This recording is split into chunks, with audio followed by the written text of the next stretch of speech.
Larutan Benedict adalah reagen kimia berwarna biru yang digunakan untuk menguji keberadaan gula pereduksi seperti glukosa dan fruktosa.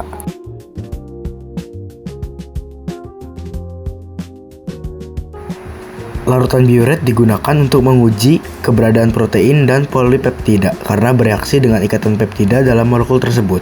Reaksi ini ditandai dengan perubahan warna. Berikut perubahan warnanya.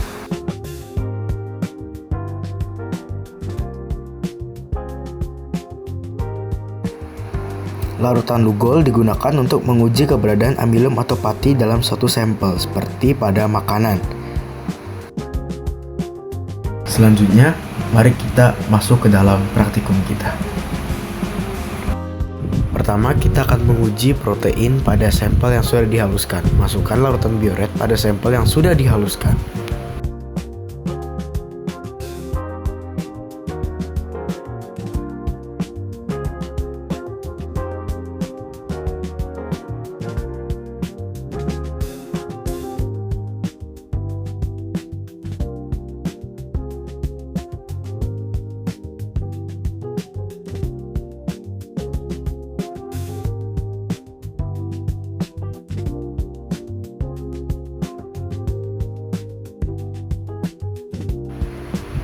Pada putih telur, warna cairannya menjadi bening keunguan yang menunjukkan bahwa putih telur positif mengandung protein. Selanjutnya, haluskan sampel untuk diuji kandungan pati menggunakan Lugol.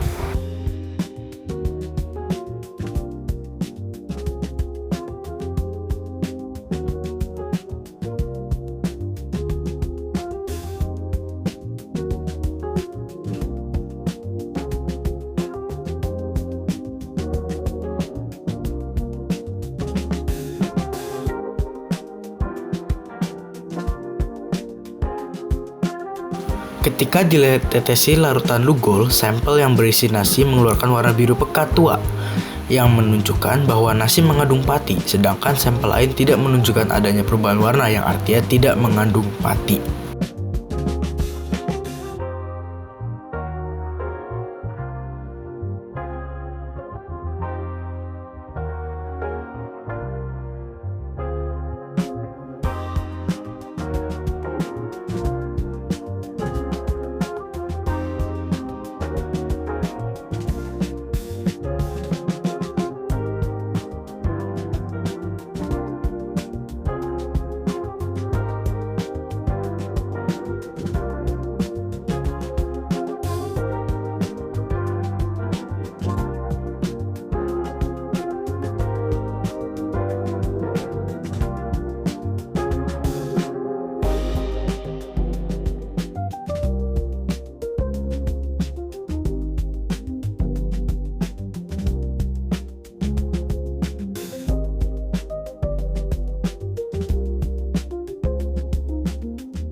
Selanjutnya, pengujian Benedict. Larutan ini digunakan untuk menguji adanya gula pereduksi.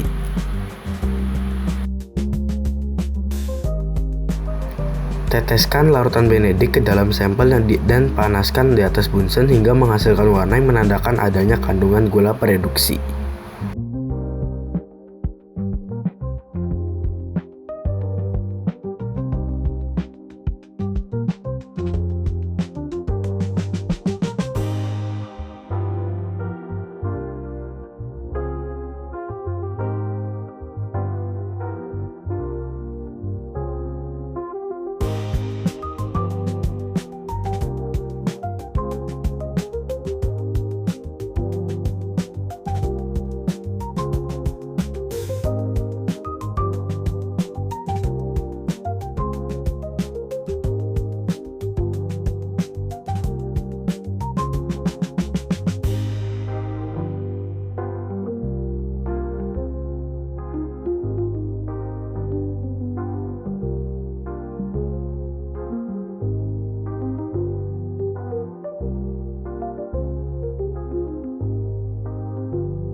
Pada uji Benedict yang kita lakukan, sampel dengan isi pisang mengalami perubahan warna menjadi merah bata.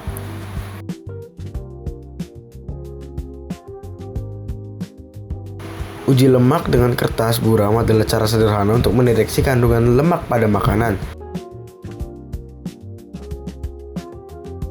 Pada pengujian kali ini, ketika kuning telur dioleskan pada kertas buram tidak mengalami transparan pada kertas buram, Tetapi ketika mentega dioleskan pada kertas buram, yang terjadi adalah kertas tersebut menjadi lebih transparan.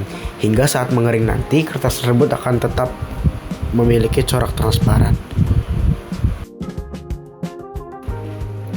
Selanjutnya kita akan membahas pertanyaan yang terdapat pada halaman 106.